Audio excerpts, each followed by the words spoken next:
اس دن مجمع کے سامنے کھڑے ہو کر خطاب فرمایا. آپ صلی اللہ علیہ وسلم نے فرمایا کہ پہلا سوال آپ نے فرمایا ای شہر ھذا، یہ بتاؤ یہ کون سا مہینہ ہے. تمام صحابہ ادباً خاموش رہے اور انہوں نے یوں کہا فقلنا اللہ ورسولہ اعلم، اللہ اس کے رسول ہی بہتر جانتے ہیں کون سا مہینہ ہے. آپ صلی اللہ علیہ وسلم نے خود ارشاد فرمایا الیس ذی الحجۃ، یہ ذی الحجہ کا مہینہ نہیں ہے؟ صحابہ اکرام نے عرض کیا یا رسول اللہ ذی الحجہ کا مہینہ ہے. پھر آپ نے فرمایا کہ ای بلد ھذا، یہ شہر کون سا ہے؟ سب صحابہ ادباً خاموش رہے، سب کو پتہ تھا مکہ المکرمہ ہے، سب خاموش رہے. کہنے لگے یا رسول اللہ اللہ اس کے رسول ہی بہتر جانتے ہیں. آپ صلی اللہ علیہ وسلم نے ارشاد فرمایا الیس ھذا البلدہ، مکہ کو بلدہ بھی کہتے ہیں، کیا یہ مکہ المکرمہ نہیں ہے؟ سب نے کہا یا رسول اللہ مکہ المکرمہ ہے. پھر آپ صلی اللہ علیہ وسلم نے ارشاد فرمایا ای یوم ھذا، دن کون سا ہے؟ سب خاموش رہے. آپ صلی اللہ علیہ وسلم نے خود ہی ارشاد فرمایا کہ آج 10ویں ذی الحجہ ہے اور یوم النحر ہے، قربانی کا دن ہے. پھر آپ صلی اللہ علیہ وسلم نے ارشاد فرمایا ان دماءکم واموالکم واعراضکم حرام کحرمت بلدکم وشہرکم ویومکم ھذا، تمہارے خون، تمہارے مال، تمہاری عزتیں ایک دوسرے پہ حرام ہیں، محترم ہیں، جیسے یہ شہر محترم ہے، جیسے یہ مہینہ محترم ہے ذی الحجہ، اور جیسے یہ دن ذی محترم ہے 10ویں ذی الحجہ، ایسے ہی عزتیں، مال اور لوگوں کی جانیں تم پر حرام ہیں. جیسے یہ مکان محترم ایسی عزت اور جان مال محترم. اس لیے مسلمان کی عزت اور مسلمان کی جان اور مسلمان کا مال، ان 3 چیزوں میں مسلمان کو احترام دیا جائے. گھر کے اعتبار سے دیکھیں تو بیوی شوہر کو احترام دے ان 3 چیزوں میں، شوہر بیوی کو احترام دے ان 3 چیزوں میں. معاشرتی اعتبار سے مسلمان ایک دوسرے کو ان 3 چیزوں میں احترام دیں. آج مسلمان یہ بات کہتا ہے کہ مجھے لوگ میرا احترام نہیں کرتے. اللہ تعالیٰ نے تو اس کو بڑا عزت والا بنایا تھا. وَلَقَدْ كَرَّمْنَا بَنِي آدَمَ، ہم نے بنو آدم کو بڑی عزت دی ہے. لیکن آج کا یہ مسلمان یہ کہتا ہے، یہ بندہ یہ کہتا ہے کہ میری بیوی میری عزت نہیں کرتی، اس نے آج تک میری عزت نہیں کی. یا بیوی کہتی ہے کہ شوہر عزت نہیں کرتا، اولاد کہہ رہی ہے کہ ماں باپ عزت نہیں کرتے، احترام نہیں دیتے. یا ماں باپ یہ بات کہہ رہے ہیں کہ اولاد عزت نہیں دیتی ہمیں، ہمارا معاشرے میں میری معاشرے میں کوئی عزت نہیں، احترام نہیں. اگر ہم ان 3 چیزوں کا احترام دوسرے کو دیں گے، وہ دوسرا ضرور ہمیں ان 3 چیزوں کے بارے میں احترام دے گا. مسلمان کی عزت، مسلمان کا مکان معمولی نہیں ہوتا. آپ صلی اللہ علیہ وسلم کے مجلس میں ایک صحابی آتے تھے، ثابت ابن قیس. ان کے کان اونچا سنتے تھے، اونچا سننے والے تھے. ہر وقت نبی صلی اللہ علیہ وسلم کے بالکل قریب بیٹھتے. ایک دفعہ مجلس میں آئے، تھوڑا تاخیر سے آئے تو لوگ بھر چکے تھے، بیٹھ چکے تھے. تو انہوں نے کہا تفسحوا فی المجالس، راستہ دے دیں، راستہ دے دیں. خیر قریب آتے آتے گئے تو ایک آدمی ان کے درمیان میں تھا، رسول اللہ صلی اللہ علیہ وسلم اور ان کے درمیان. کہنے لگے بھائی راستہ دے دیں، مجھے بیٹھنے دیں. کہنے لگے میں پہلے بیٹھا ہوں. یہ بیٹھ گئے. ساتھ ہی چھوٹا سا جملہ بولا، یبن فلاں، فلانی کے بیٹے، عیرہ بہا، عار دلائی فلانی کے. تو قرآن پاک کی آیات نازل ہو گئیں، یا ایھا الذین آمنوا لا یسخر قوم من قوم عسى ان یکونوا خیرا منہم. اے ایمان والو، ایک دوسرے کا مذاق نہ اڑایا کرو. مرد ایک دوسرے کا مذاق نہ اڑائیں. عسى ان یکونوا خیرا منہم، تم نہیں جانتے کہ جس کا مذاق یا مزاح اڑا رہے ہو وہ تم سے بہتر ہو اللہ کی نگاہ میں. ولا نساء من نساء عسى ان یکن خیرا منہن، عورتیں ایک دوسرے کا مذاق نہ اڑائیں. عسى ان یکن خیرا منہن، وہ نہیں جانتی کہ جس کا مذاق اڑایا جا رہا ہے وہ ان سے بہتر ہو. مزاح اڑانا یا فلاں کی اولاد ہو تم، اس کے خاندان سے عار دینا. یہاں تک کہ حدیث میں آتا ہے کہ حضرت ام سلمہ رضی اللہ تعالی عنہا کو کسی نے یوں کہہ دیا عیر بالقصر، عیرہن بالقصر، کسی نے ان کو عار دلائی کہ یہ چھوٹے قد کی ہیں، چھوٹے سے قد کی ہیں. قرآن پاک کی آیات نازل ہو گئیں. مسلمان ایک دوسرے کا مذاق نہیں اڑا سکتے، یہ حرام درجے کی چیز ہے. شریعت ہمارے ہاں اسلامی شرعی حدود کا نظام نافذ نہیں ہے، اللہ پاک اس کا نفاذ فرما دیں.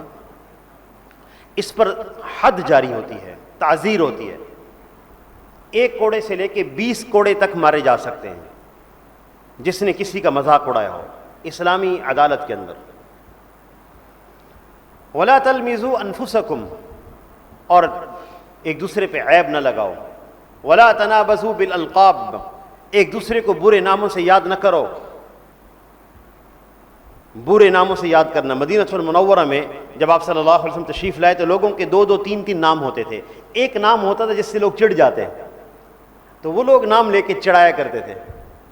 جیسے بعض لوگوں کا ایک نک نیم رکھ دیا جائے تو کہا جائے تو بندہ چڑ جاتا ہے. وَلَا تَنَابَزُوا بِالْأَلْقَابِ، برے ناموں سے مت پکارو، یہ گناہ کبیرہ ہے. مسلمان کی عزت کو نقصان پہنچانا ہے. بئس الاسم الفسوق بعد الایمان، کسی مسلمان جو ایمان لے آیا اس کے بعد اس کو برے نام سے یاد کرنا انتہائی برا ہے. اور جو ان چیزوں سے باز نہ آیا، مسلمان کا مذاق اڑانا، چھوٹے قد کا مذاق، اس کے لباس کا مذاق، اس کے جسم کا مذاق اڑانا، یہ مزاج ہے عمومی، اس سے مزہ آتا ہے. مسلمان سے مذاق کرے مزہ آتا، ہنسی بھی آتی. مسلمان کو گھبرانا، ڈرانا مزہ آتا ہے. حرام درجے کی چیز ہے. ایک صحابی رضی اللہ تعالیٰ عنہ اٹھ کر گئے مجلس سے، دوسرے صحابی نے ان کی جوتیاں اپنے نیچے رکھ لیں، اوپر بیٹھ گئے، تھوڑی دیر کے لیے جوتیاں چھپا لیں، تھوڑی دیر کے لیے. جب وہ آئے تو پریشان ہو کے پھرتے رہے، پوچھتے رہے وہ میری جوتیاں کہاں ہیں، تو انہوں نے پھر نیچے سے نکال کر ان کو دے دی. انہوں نے جب یہ بات نبی صلی اللہ علیہ وسلم سے فرمائی تو آپ صلی اللہ علیہ وسلم نے فرمایا کل قیامت کے دن اللہ تعالیٰ تم سے مسلمان کو پریشان کرنے کے بارے میں سوال فرمائیں گے. کیا اتنی بات پر بھی سوال ہوگا؟ ایک سفر میں ایک صاحب گھوڑے پہ سوار ہیں، سواری پہ سوار ہیں، نیند آ گئی. دوسرے ساتھی نے خاموشی سے ان کا تیر نکالا ان کی ترکش سے، وہ ایک دم ڈر گئے. آپ صلی اللہ علیہ وسلم کو جب معلوم ہوا آپ سخت ناراض ہوئے اور فرمایا مسلمان کو مسلمان کو پریشان کرنا یا گھبرانا، ڈرانا، اس کی اجازت نہیں ہے. اس لیے مزاح کرنا، تمسخر کرنا، کسی کا ایسا نام لینا کہ جس سے بندہ چڑ جائے. وَمَن لَّمْ يَتُبْ فَأُولَٰئِكَ هُمُ الظَّالِمُونَ، اگر لوگ اس سے باز نہ آئے، اللہ تعالیٰ فرما رہے ہیں یہ ظالم لوگ ہیں. اگر لوگ اس سے باز نہ آئے.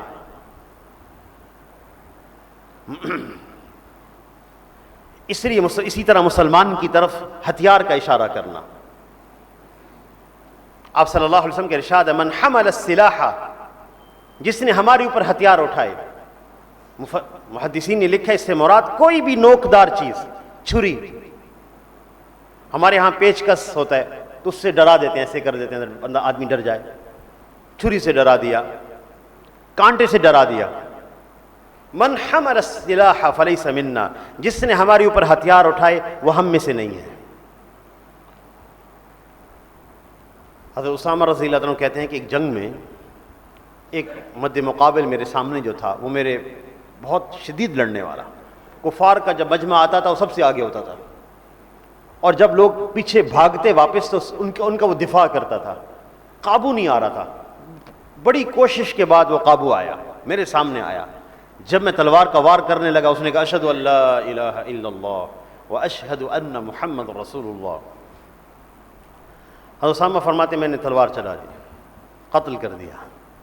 حضور صلی اللہ علیہ وسلم کے سامنے جب میں نے بات عرض کی تو آپ نے فرمایا لما قتلتہ، کیوں قتل کیا؟ میں نے کہا یا رسول اللہ وہ ڈر کے پڑھ رہا تھا کلمہ شہادت. آپ نے فرمایا ہل لا شققت قلبہ، پھر سینہ چیر کے دیکھ لینا تھا نا کہ اخلاص سے پڑھ رہا تھا یا جو ہے وہ زبانی پڑھ رہا تھا، زبان سے صرف پڑھ رہا تھا. حل شققت قلبہ، سینہ چیر کے کیوں نہیں دیکھا؟ حضرت اسامہ فرماتے ہیں اتنی دفعہ نبی صلی اللہ علیہ وسلم مجھے فرمایا کہ میں کہنے لگا کہ کاش میں آج مسلمان ہوا ہوتا، کاش میں آج مسلمان ہوا ہوتا. مسلمان کو مارنا اور اسی طرح عام طور پہ مسلمان کو گالی دینے کا مزاج، گالی دینا، سباب المسلم فسق، مسلمان کو گالی دینا فسق ہے، حکم عدولی ہے. کتنا محتاط رہنا زبان کے اعتبار سے. پھر مسلمان کے اوپر تہمت لگانا، برے تعلقات کی بہت آسان شکلیں موجود ہیں سوشل میڈیا کی صورت میں. برے تعلقات کی تہمت لگا کر ان کو ذلیل کر دو ساری دنیا میں. اگر کوئی مسلمان کسی مسلمان کے بارے میں برے تعلقات کی تہمت لگا دے اور واقعتاً ایسا نہ ہو، تو اللہ جل شانہ کا قرآن پاک میں ارشاد ہے، ہمارے اسلامی جمہوریہ پاکستان میں کیونکہ اس ملک کی جو بنیاد ہے وہ کلمہ لا الہ الا اللہ پر ہے، اور دستور میں یہ بات واضح لکھی گئی ہے کہ یہ ملک کے خداداد بہت سارے لوگ مل کر چلائیں گے جمہوری نظام میں، لیکن اللہ کے حکم کے تابع ہوں گے، رسول اللہ صلی اللہ علیہ وسلم کے فرمان کے تابع ہوں گے. ہماری ان دو بنیادوں کو مسلسل نقصان پہنچا، کبھی جمہوری نظام کو نقصان اور کبھی اس نظام کو نقصان پہنچایا گیا. اسلامی دفعات کا نفاذ کا نہ ہونا. اگر یہ اسلامی حدود اور تعزیرات کا نفاذ ہو جائے، ہمارے ملک میں امن آ جائے، برکتیں ہوں. والذین یرمون المحصنات، وہ لوگ جو بھولی بھالی عورتوں پہ تہمت لگاتے ہیں برے تعلقات کی، یا عورتیں مردوں پہ تہمت لگاتی ہیں، ثم لم یأتوا باربعۃ شہداء، پھر وہ لوگ 4 گواہ نہ لائیں اس پر. اگر اسلامی قانون ہو تو جس نے یوں کہا کہ یہ اس کے فلاں سے برے تعلقات ہیں. اچھا، بلکہ ایک اور بات، یہ جو ایک لفظ ہے چور کہنا عام ہے نا، یا سارق، یا شارب الخمر، یا فاجر، یا کافر، یہ آسان باتیں ہیں. شرابی، چور، یا آکل الربا، سود خور، سودی، معمولی جملے ہیں. یا کسی فلانے چور نے، آسان ہے. اسلامی حدود کے اندر 1 سے لے کے 20 کوڑے مارے جائیں گے اس شخص کو جس نے الفاظ کہے ہیں. جس نے یہ الفاظ کہے اس کو 1 سے لے کے 20 کوڑے مارے جائیں گے. قاضی اپنے ثوابدید پر اس کی پٹائی کروائے. اس سے پوچھا جائے گا ثابت کر، کیسے کہا چور تو نے، ثابت کر. اللہ تعالیٰ، آپ صلی اللہ علیہ وسلم نے معاشرے کو حساس بنایا تھا، مدینہ المنورہ کے معاشرے کو. ایک زبان پھسلتی نہیں تھی کسی کی، کسی مسلمان کی عزت کے بارے میں کوئی جملہ نہیں نکلتا تھا. حساس معاشرہ، کتنا امن تھا اس معاشرے کے اندر کہ آپ صلی اللہ علیہ وسلم نے فرما دیا تھا عمر رضی اللہ تعالیٰ عنہ اور اصحاب سے، تم دیکھو گے حرا سے ایک عورت چلے گی اور اکیلے پہنچ جائے گی یہاں پر طواف کرتے ہوئے، طواف کرنے کے لیے حرم میں اکیلے پہنچے گی. ایک آنکھ بھی ایسی نہیں ہوگی جو غلط ارادے سے اس کی طرف اٹھی ہو. عراق سے سفر کرے گی وہ عورت. عدی بن حاتم کہتے ہیں میں وہ اس عورت کو دیکھا سفر کرتے ہوئے، الحمدللہ میں نے اس کو دیکھا اونٹ پہ سوار. اس نے کہا میں حرا سے آئی ہوں، اور سب ایسے تھے جیسے میرے والدین ہیں یا میرے بھائی ہیں. ایک بری نگاہ بھی اٹھانے والا کوئی نہیں تھا. ایسا امن نبی صلی اللہ علیہ وسلم نے قائم فرمایا تھا. تو جو بھولی بھالی عورتوں پہ تہمت لگاتے ہیں، یا مرد عورتوں پہ لگائیں یا عورتیں مردوں پہ لگائیں، ثم لم یأتوا باربعۃ شہداء، پھر وہ 4 گواہ نہ لائیں، فجلدوہم 80 جلدہ. قاضی مطالبہ کرے گا، آپ نے کہا کہ فلاں کے فلاں سے برے تعلقات ہیں، کیا دلیل ہے، کیا گواہ ہیں تمہارے پاس؟ وہ ثابت نہ کرے تو فجلدوہم 80 جلدہ، ان کو 80 کوڑے مارو. قرآن پاک کا حکم ہے. اور اگلی باتیں اگر سنیے گا، ولا تقبلوا لهم شہادۃ ابدا، موت تک ان کی گواہی قبول نہ کرو. اور اگلی بات بھی، یہ بندہ حاجی ہے جو یہ کہہ رہے کہ فلاں سے فلاں کے برے تعلقات ہیں، حج کرتا ہر سال، نمازی ہے، جہاد کرنے والا ہے، تبلیغ کا اعلیٰ کام کرنے والا ہو، جتنی بھی نیک اعمال کرنے والا ہو، اگلا جملہ یہ ہے وَأُولَٰئِكَ هُمُ الْفَاسِقُونَ، تیرے رب کی نگاہ میں یہ فاسق انسان ہے، فاسق ہے یہ آدمی. اللہ تعالیٰ فرما رہے ہیں نمازی ہونے کے باوجود فاسق ہے جس نے یہ کلام، یہ جملہ کہا کسی کے بارے میں. کتنا محتاط ہونا پڑے گا یہ کہتے ہوئے، جس کو آج میڈیا نے عام کر دیا کہ ہر بندہ اپنے منہ سے جملہ نکالے، اور آسان ہے اس کو لکھنا اور گالیاں دینا بھی اور کہنا بھی کتنا آسان ہے. الا الذین تابوا من بعد ذلک، ہاں جو توبہ کر لیں. اللہ تعالیٰ فرما رہے ہیں، مفسرین نے لکھا ہے کہ توبہ کرنے سے گناہ معاف ہو جائے گا، لیکن اس کی گواہی کسی بھی عدالت میں موت تک قبول نہیں کی جائے گی. اللہ کی نگاہ میں شخص گر گیا ہے، اللہ نے بڑی اس کو عزت دی تھی، اس کی گواہی قبول کی جاتی تھی، آئندہ قبول نہیں کی جائے گی گواہی، معاف کر دیا. اور اگر میں نے جو میسج میں جملہ چھوٹا سا لکھا کسی مسلمان کے بارے میں میسج کر دیا، وہ علیم اور خبیر ذات ہے، سمیع اور بصیر ہے، ذرہ برابر خیر کیے ہوئے عمل کا بدلہ دیں گے، ذرہ برابر شر کیے ہوئے کا بدلہ بھی دیں گے. اس لیے حدیث میں آتا ہے کہ قرآن پاک میں وَإِن مِّنكُمْ إِلَّا وَارِدُهَا كَانَ عَلَىٰ رَبِّكَ حَتْمًا مَّقْضِيًّا، تم پل صراط پہ ضرور گزرو گے، تمہیں گزرنا ہے اس کے اوپر. وَإِن مِّنكُمْ إِلَّا وَارِدُهَا، تمہیں جہنم کے اوپر سے گزرنا ہے. كَانَ عَلَىٰ رَبِّكَ حَتْمًا مَّقْضِيًّا، تیرے رب کا یقینی اور فیصلہ شدہ امر ہے، سب گزریں گے اوپر. تو جس نے کسی مسلمان کے بارے میں ایسی بات کہی ہوگی جو اس میں نہیں پائی جاتی، اللہ پاک اس کو وہاں روک لیں گے اور فرمائیں گے تو اس بات کو ثابت کر دے جو تو نے کہی تھی اور یہاں سے گزر جا. کیسے ثابت کریں گے اللہ کی عدالت میں؟ جس میسج کو میں نے بہت معمولی سمجھ کر لکھا کسی کے بارے میں اور اس میں واقعتاً بات نہیں تھی، ہم کیسے ثابت کریں گے اللہ کے سامنے؟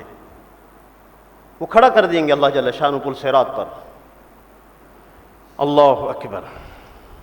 اس لیے مسلمان کے کتنے حقوق بیان فرمائے آپ صلی اللہ علیہ وسلم نے، معاشرت کے حقوق، برادری کے حقوق، پڑوسیوں کے حقوق، جانوروں کے حقوق، ذمیوں کے حقوق جو ہمارے ملک میں معاہد بن کے رہتے ہیں، ذمی جو غیر مسلم ہیں ہمارے ملک میں رہتے ہیں ویزے کے ساتھ، معاہدے کے ساتھ، ان کے حقوق بیان فرمائے کہ جس نے کسی ذمی کو نقصان پہنچایا جو معاہدے کے ساتھ ہمارے ملک میں ویزا لے کے رہ رہا ہے، کل قیامت کے دن میں اس ذمی کا وکیل ہوں گا، میں ہوں گا.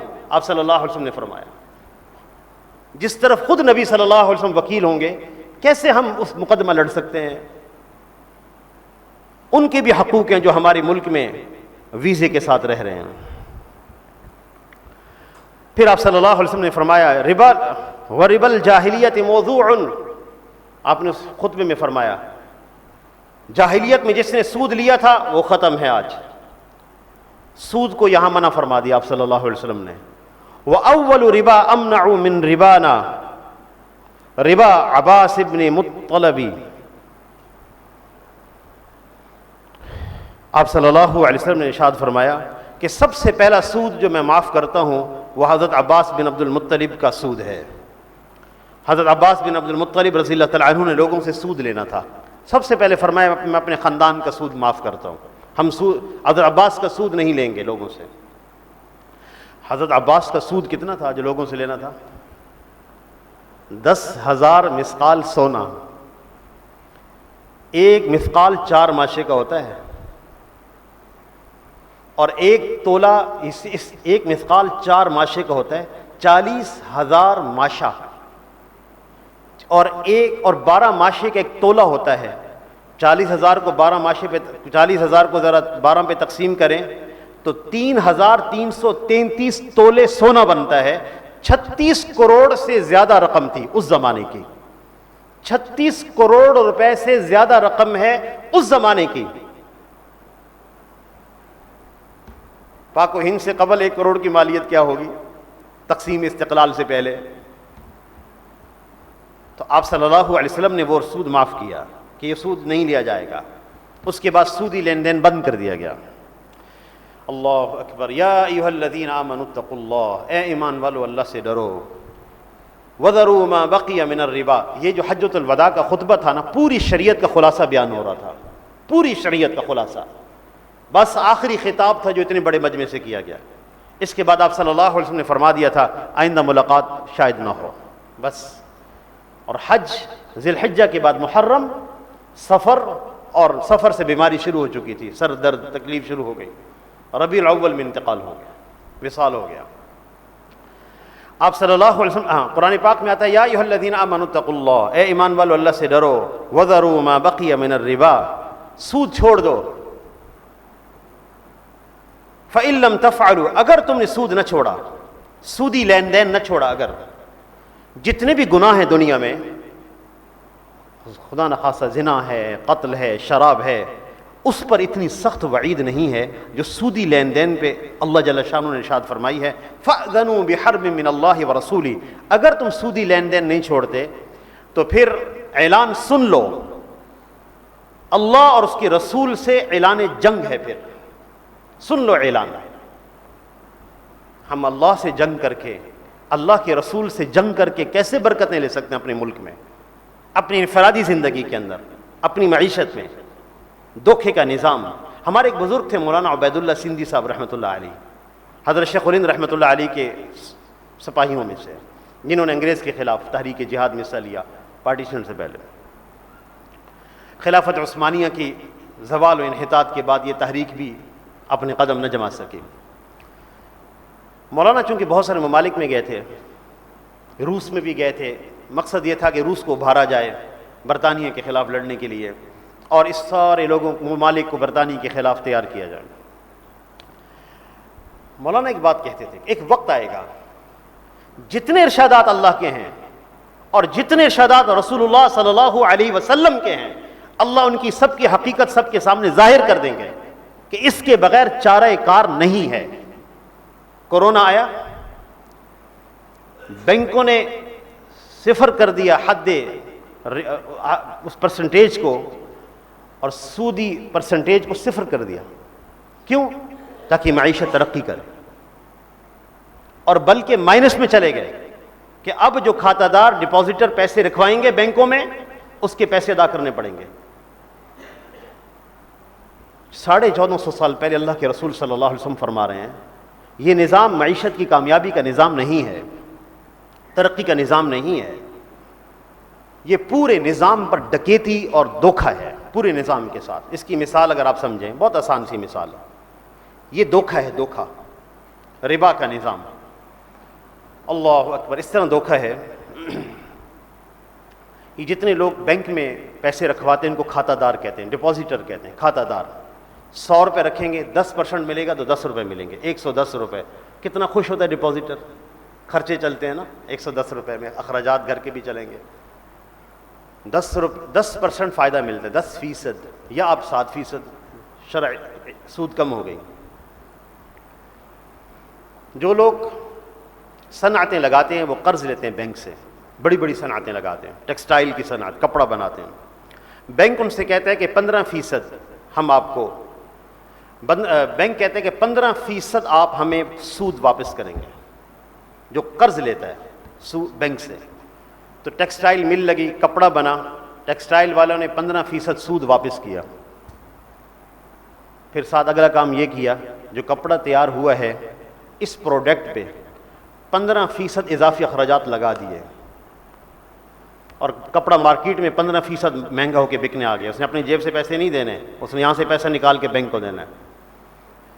تو یہ جو 110 روپے پہ خوش ہو کے پھر رہے ہیں نا، 10% اس کو ملا، 110 روپے آ گئے جیب میں. 100 روپے جمع کرائے تو 110 آ گئے، خوش ہو کے پھر رہے. جب مارکیٹ میں کپڑا لینے جائے گا، 15% کپڑا مہنگا لے گا تو 95 روپے اس کے جیب میں رہ گئے، صرف 95 روپے. جو 100 دیا تھا اگلوں نے 5 اور بھی نکال لیے جیب سے تمہارے. یہ ہے ربا کا نظام. فَأْذَنُوا بِحَرْبٍ مِّنَ اللَّهِ وَرَسُولِهِ، اعلان کر دو اللہ اس کے رسول سے اعلان جنگ کا. دھوکے پر نظام مبنی ہے. الحمدللہ اسلامی بینکوں کا نظاموں کا بڑھنا اور 35% تک پہنچ جانا ہمارے خداداد مملکت پاکستان میں ایک بہت بڑی کامیابی ہے. اللہ پاک اس کو اور بڑھائے.